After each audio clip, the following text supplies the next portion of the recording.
প্রিয় অষ্টম শ্রেণীর শিক্ষার্থীবৃন্দরা, আশা করি তোমরা সবাই অনেক ভালো আছো।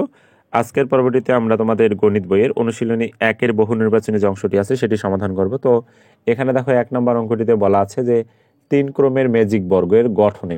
তো 3 ক্রমের ম্যাজিক বর্গ সম্পর্কে যেহেতু কথা বলেছে, আমরা এখানে 3 ক্রমের ম্যাজিক বর্গটি আসলে অঙ্কন করে নিব আগে। তো 3 ক্রমের ম্যাজিক বর্গে আমরা জানি আসলে ঘর সংখ্যা হচ্ছে কতটি, 9টি আসলে হয়। অর্থাৎ ঠিক আছে, দৈর্ঘ্য বরাবর আমরা 3টি জানি, প্রস্থ বরাবর 3টি। তাহলে এখানে দেখো যখন আমরা রেখা দিয়েছি তখন কিন্তু ঘর সংখ্যা আমাদের কিন্তু 9টি চলে আসছে। তো ম্যাজিক সংখ্যা আমরা জানি 3 ক্রমের ম্যাজিক সংখ্যা হচ্ছে কত, 15। আমরা এর আগের পর্বটিতে আসলে দেখেছি। তো যা আসলে 1 নম্বরে এটি গ্রহণযোগ্য। এবার 2 নম্বর বলছে কেন্দ্রের ছোট বর্গক্ষেত্র সংখ্যাটি হবে 5। তো আমরা জানি এই কেন্দ্র বরাবর যে ছোট বর্গক্ষেত্রটি আছে এখানে কিন্তু আসলে কত হয়, 5 হয়। এবং হচ্ছে ম্যাজিক বর্গ গঠনের ক্ষেত্রে 3 ক্রমের ম্যাজিক বর্গ গঠনের ক্ষেত্রে আমরা এই যে কর্নারের যে ঘরগুলো আছে এগুলোতে আমরা জোড় ডিজিট বসাই। 1 থেকে 9-এর মধ্যে যে জোড় ডিজিটগুলো 2, 4 এখানে বসে, এখানে 6, এখানে কত বসে, 8 বসে। এবং হচ্ছে মাঝে আমাদের আসলে 5 বসাতে হয়। এরপর হচ্ছে আমরা জানি যে যেহেতু 3 ক্রমের ম্যাজিক বর্গের ম্যাজিক সংখ্যা হচ্ছে যেহেতু 15 হয়, তো 8 আর 4 হচ্ছে কত, 12। তার মানে অর্থাৎ 15 মিলাইতে লাগে 3, তার মানে অর্থাৎ এই ঘরে আমাদের 3 কিন্তু ব্যবহার হয়। একইভাবে 6 এবং 8 14। তো যেহেতু 15 মিলাইতে লাগতেছে 1, তার মানে অর্থাৎ কি এখানে এই ঘরে আমাদের 1 বসাতে হয়। একইভাবে দেখো 6 আর 2 যোগ করলে কত হয়, 8। তো যেহেতু 15 মিলাইতে হবে, তার মানে অর্থাৎ এখানে এই ঘরে বসতেছে 7। একইভাবে দেখো 2 আর 6 এখানে যোগ করলে কত হচ্ছে, 2 আর 4 যোগ করলে 6। তো যেহেতু 15 মিলাইতে হবে, তার মানে অর্থাৎ আমাদের 15 মিলাইতে লাগতেছে 9, তার মানে অর্থাৎ এখানে 9 ব্যবহার হয়। এরপর যদি আমরা আসলে যে কোনো দিকে কর্ণ বরাবর আছে, একইভাবে এই কর্ণ বরাবর, তো যে কোনো দিকে যদি আমরা আসলে যোগ করি তাহলে দেখো যোগফল প্রতি ক্ষেত্রে কত আসতেছে, 15 আসতেছে। কেননা আমরা জানি যে 3 ক্রমের ম্যাজিক বর্গের ম্যাজিক সংখ্যাটি হচ্ছে কত, 15। যে কোনো দিকে আসলে আমরা হিসাবগুলো করতে পারি, এইদিকে বলি একইভাবে এইদিকে বলি, 15 প্রতি ক্ষেত্রে আসলে আসবে। তো এখানে দেখো যে কথাটি বলছে কেন্দ্রে ছোট বর্গক্ষেত্রের সংখ্যাটি হবে 5। তো আমরা দেখতে পাচ্ছি এখানে ছোট বর্গক্ষেত্রের যে কেন্দ্র বরাবর যে সংখ্যাটি আছে সেটি আসলে 5। অর্থাৎ এখানে 1 এবং 2 গ্রহণযোগ্য। 3 নম্বরটা আসলে গ্রহণযোগ্য নয়, কেননা ক্ষুদ্র বর্গক্ষেত্রগুলোতে 1 থেকে 15 পর্যন্ত ক্রমিক স্বাভাবিক সংখ্যা বসানো থাকে। এই যে ক্ষুদ্র যে বর্গক্ষেত্রগুলো পাইলাম, আমরা ক্ষুদ্র বর্গক্ষেত্র কিন্তু পেয়েছি 9টি। তো 9টিতে কখনোই 1 থেকে 15 পর্যন্ত অর্থাৎ 15টি সংখ্যা কখনোই বসানো যাবে না। তো আসলে এটি গ্রহণযোগ্য নয়। তো আমরা এখানে যেহেতু পাচ্ছি 1 এবং 2, তার মানে অর্থাৎ এখানে সঠিক উত্তর হচ্ছে ক নম্বরটি। এবার 2 নম্বরে বলছে নিচের কোন ফলাফলগুলো 9 দ্বারা বিভাজ্য, নিচের কোন ফলাফলটি। তো আমরা 9 দ্বারা যে বিভাজ্যের কথা যদি বলি, তাহলে 9 দ্বারা বিভাজ্য সংখ্যা আমরা তাকেই বলবো যে কোনো সংখ্যার প্রত্যেকটি অঙ্কের যোগফলকে যদি 9 দ্বারা ভাগ করা যায় তাহলে ওই সংখ্যাটিকে 9 দ্বারা ভাগ করা যাবে। তো আমরা এখানে একদম ঘ নম্বরে যদি আসি, ঘ নম্বরে দেখো এটি বিয়োগ দেওয়া আছে। তাহলে 7 আছে 15 করতে কত, 8, হাতে থাকলো 1, 5 আর 6, 6 আছে 7 মিলাইতে কত হয়, 1 হয়, অর্থাৎ 18। তো 18 হচ্ছে, 18কে তুমি দেখো 18 হচ্ছে প্রত্যেকটি অঙ্ক কত, দেখো একটা 1 আছে এবং 8। তাহলে এই প্রত্যেকটি অঙ্ক যোগ করো তুমি, 8 আর 1 যোগ করলে কত, 9 পেয়ে যাচ্ছ। তাহলে এই যোগফলকে যদি 9 দ্বারা ভাগ করা যায় তাহলে আমরা জানি পুরো সংখ্যাটা যে 18 আছে, 18কে কিন্তু 9 দ্বারা ভাগ করা যাবে। তো এখানে গ্রহণযোগ্য আমরা একবারই দেখতে পাচ্ছি যে এই সংখ্যাটির বা এই অঙ্কটির যে ফলাফল, সে ফলাফল আমরা 18 পাইলাম, 18কে কিন্তু 9 দ্বারা ভাগ করা যাবে। তো এটাকে যদি ভাগ করা যায়, বাকি কিন্তু একটাকে তুমি আসলে ভাগ করতে পারবে না। যেমনটা আমি যদি বলি এখানে ক নম্বর 5 আর 2 কত হয়, 7, একেবারে 2 আর 5 কত হয়, 7।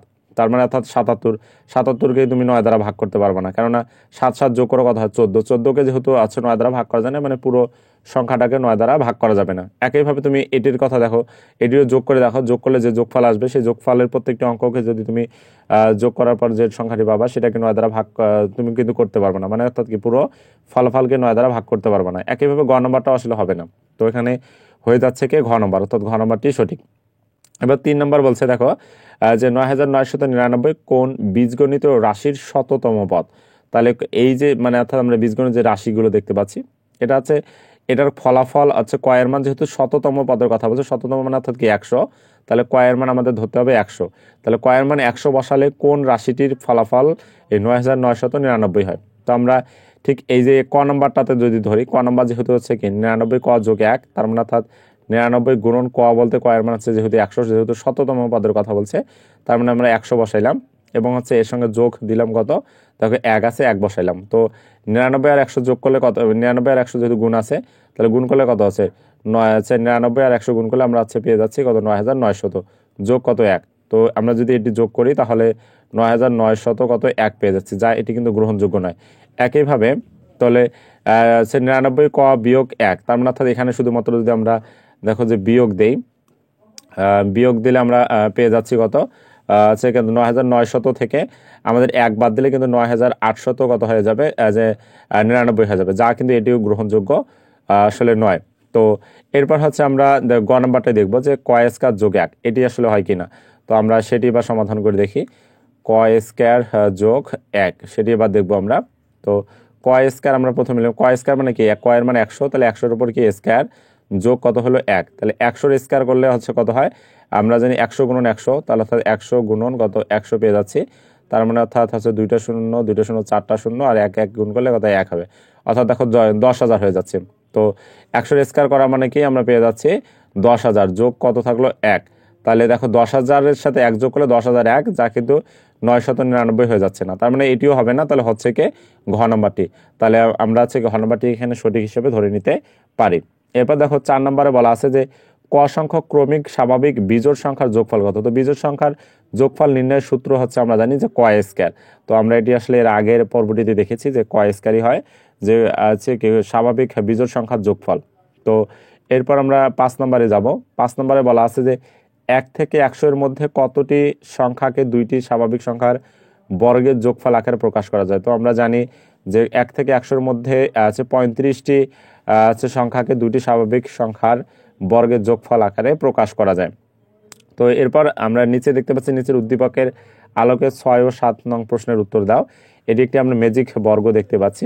তো ম্যাজিক বর্গে দেখো যে ক মধ্য যে মাঝে যে ক্ষুদ্রতম বর্গটি, এটার মান আসলে চলকে দেওয়া আছে। এখানে বলছে ক চিহ্নিত স্থানে উপযুক্ত সংখ্যাটি কত। তো আমরা এটা দেখতে পাচ্ছি 3 ক্রমের একটি ম্যাজিক বর্গ। তো আমরা জানি 3 ক্রমের ম্যাজিক বর্গের আছে কি যোগফল আছে ম্যাজিক সংখ্যা হচ্ছে কত হয়, 15 হয়। তো এখানে দেখো আমরা জানি 3 ক্রমের ম্যাজিক বর্গে আমাদের 1 থেকে 9টা যেহেতু ঘর পাই, 1 থেকে 9 পর্যন্ত যে ডিজিটগুলো আছে সেগুলো কিন্তু এখানে আমাদের বসাতে হয়। কিন্তু এখানে আছে দেখো যে তারা 11 থেকে কিন্তু আসলে বসিয়েছে। তো এখানে তারা একটু চালাকি করেছে। চালাকিটা ঠিক এরকম যে অর্থাৎ তুমি যদি এখানে দেখো যে এখানকার 1 বাদ দাও, এখানকার 1 বাদ দাও, প্রত্যেকটাতে তারা একটা এক্সট্রা দেখো 1 কিন্তু আসলে বসিয়ে দিয়েছে। তো এক্সট্রা 1 যেহেতু বসিয়ে দিয়েছে, আমরা দেখো যে পূর্বের যে মানে অর্থাৎ 3 ক্রমের ম্যাজিক বর্গটি লিখলাম, দেখো সেটির সঙ্গে আসলে কিন্তু মিল আছে। যেমন আমরা দেখো এখানে 3 ক্রমের ম্যাজিক বর্গে 2 9 4 পেয়েছি, এখানেও দেখো তাদেরও কি পাচ্ছ তুমি 2 9 4, এবং হচ্ছে একইভাবে দেখো আমরা এইদিকে যদি হিসাব করি 2 7 6, ওখানে দেখো 2 7 6 আছে, একইভাবে 4 3 8 বা 6 1 8 সবই কিন্তু ঠিক আছে। তো এখানে তাহলে সেই শর্ত অনুযায়ী কত হবে, 5 হয়ে যাবে কিন্তু। তো 5 হবে, যেহেতু প্রত্যেকটা সংখ্যার সামনে তারা 1 বসিয়ে দিয়েছে, আমাদের এখানেও আসলে কত বসাতে হবে, 1 বসালে কিন্তু আমাদের হয়ে যাচ্ছে। তো এবার তুমি দেখো যে যোগ করে দেখো যে সব দিক থেকে তুমি কিন্তু ফলাফল একই পাবে। তো আমরা যদি একটু যোগ করে দেখি, তাহলে 16 আর 14 কত পাচ্ছ তুমি, 30, 30 আর 15 কত 45।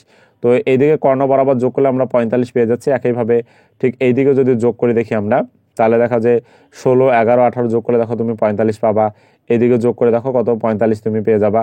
একইভাবে যেদিকে কাউন্টিংটা করো না কেন, তুমি হচ্ছে কি 45ই পেয়ে যাচ্ছ। তো আমরা বলতে পারি ক চিহ্নিত স্থানে উপযুক্ত যে সংখ্যাটি দেখো কিন্তু আমরা পেয়ে যাচ্ছি কত 15। তো এরপর 7 নম্বর বলছে ম্যাজিক বর্গটির ম্যাজিক সংখ্যা কত। তো আমরা তো জানলাম এই ম্যাজিক সংখ্যা হচ্ছে কত 45, অর্থাৎ যোগফল 45 পেয়ে যাচ্ছি। এরপর আজকের পর্বটির শেষ যে 8 নম্বর অঙ্কটি সেটি আমরা সমাধান করব। এখানে বলা আছে দেখো প্রথম 3টি বিজোড় স্বাভাবিক সংখ্যার যোগফল একটি। তো যে বিজোড় স্বাভাবিক প্রথম 3টি সংখ্যা যেটি, তার মানে অর্থাৎ প্রথমটি 1 হয়, পরেরটি 3 এবং পরেরটি হচ্ছে কত 5। তো এদের যদি আমরা যোগ করি 5 3 কত হয় 8, 8 আর 1 কত 9, অর্থাৎ এদেরকে যদি আমরা আসলে যোগ করি তাহলে 9 পেয়ে যাচ্ছি।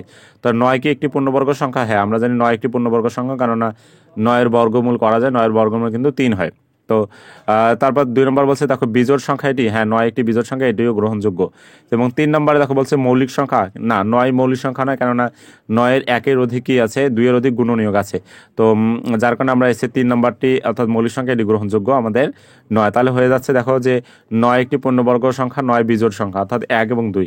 তাহলে 1 2 যেহেতু ক নম্বরে দেওয়া আছে, অর্থাৎ আমাদের ক নম্বরটি সঠিক। তো আজকের পর্বটি আমি এখানে শেষ করতেছি। ধারাবাহিকভাবে পরবর্তী অনুশীলনের ভিডিওগুলো পেতে চ্যানেলটি সাবস্ক্রাইব করে পাশেই থাকো। ধন্যবাদ সবাইকে।